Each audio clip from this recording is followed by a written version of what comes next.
That's the Archer School for Girls chasing history on this night, 22-7 on the year, and playing in the first CIF-Southern Section Championship match for any team at the school, which opened for business in 1995. Standing in their way, an imposing test in the name of Foothill Tech of Ventura. 22-11 on the season, both clubs won 4 playoff matches to get to the point where they could hoist a big trophy on this special evening. Just the start of things, Archer in black on the right, a long point here, so lend me your ears.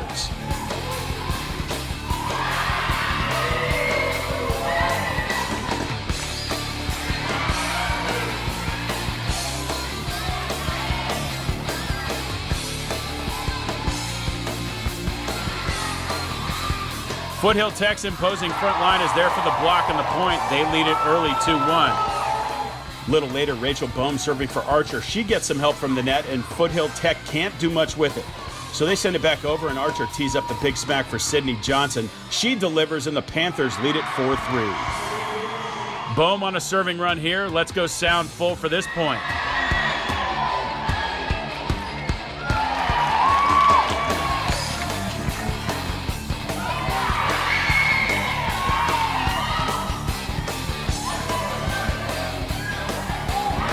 A good point ends when Johnson goes high and hard for the put-away, and Archer's up 7-3. Still first game, McCoy Oldbaum winds up and smacks the serve over the net, but Foothill Tech can't handle it, and Oldbaum's service ace ups the Archer spread to 14-7 in the first. Wacky point here, Foothill Tech serving, Archer almost gets aced but saves it off the net. Sydney Davis sends it back over and gets an assist from the net herself for the point. Archer up 19-16. They lead 24-21, trying to close out game one, and a good rally here.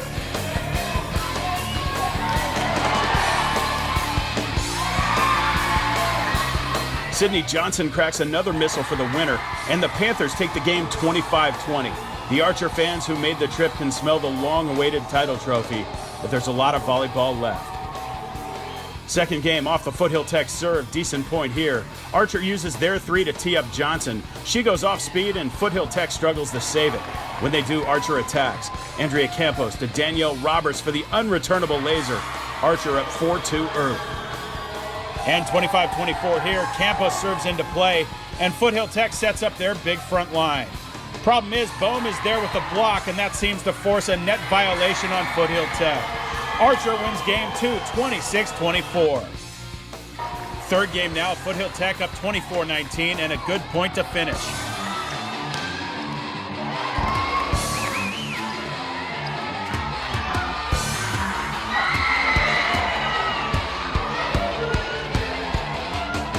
Morgan Gallagher goes misdirection to end the point and the game. Foothill Tech and their fans are energized as we head to the fourth with Archer up 2-1. Foothill Tech up 17-15 in serving. Archer on the left of your screen. They use their 3 to tee up Amelia Nathanson on the far side. She goes up and down with verticality and precision. Archer down a point.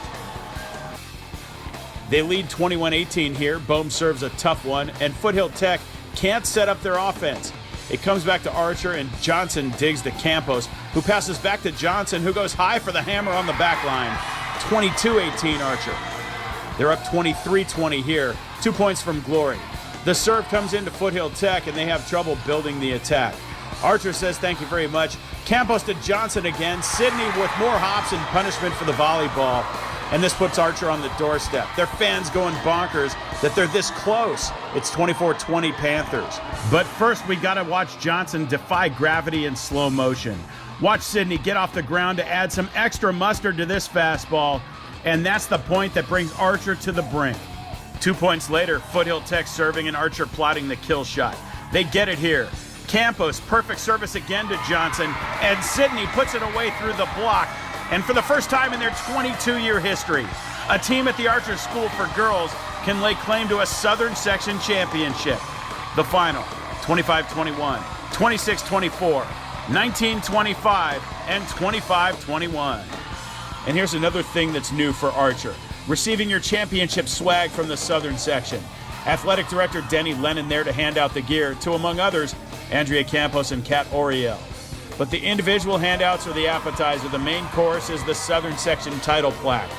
Lennon gets it first and enjoys the moment before he hands off to head coach Lainey Guerra. Guerra, in her first year as boss, takes some time before handing it off to the young ladies who made it all possible.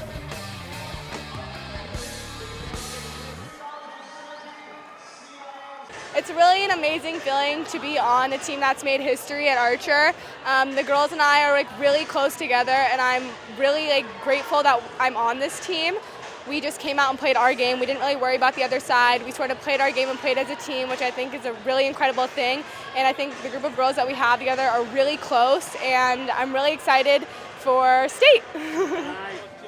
I think in regular season, we're very calm and we're ready to beat a lot of teams and we're very confident. And then when it comes to playoffs, I think there's a shift in our mindset and we start to get more motivated. And then game after game, I feel like we get more pumped up and excited to win, and we just bring up the energy every game. I think that we came into this game really focused on our side of the court, and we wanted to maintain our confidence and our energy throughout the game. So I think that the shift in momentum throughout the games really allowed us to come back up and take hold of the game. Since a lot of our key players are in the class of 2020, I think that our Archer has a really bright future ahead because once we become seniors and we're more advanced in other skills, I think that our team will be able to win multiple championships by then as well. I mean, we have such a special group of girls here, and I think a big part of just this whole experience has been our alumni as well. A few of them came back to watch the match, and they kind of set the tone for the girls for this year. And I think the girls really did a good job of learning, growing, and taking that by the horns and really getting after it. I mean, they had so much fun out there. You could see on their faces, they were laughing, playing together, playing for each other. And I think a big culture aspect that we focus on was like playing together, playing for each other, and playing for the seniors more specifically, for sure. In Cerritos, California, I'm Jake Downing reporting for MaxPreps.com.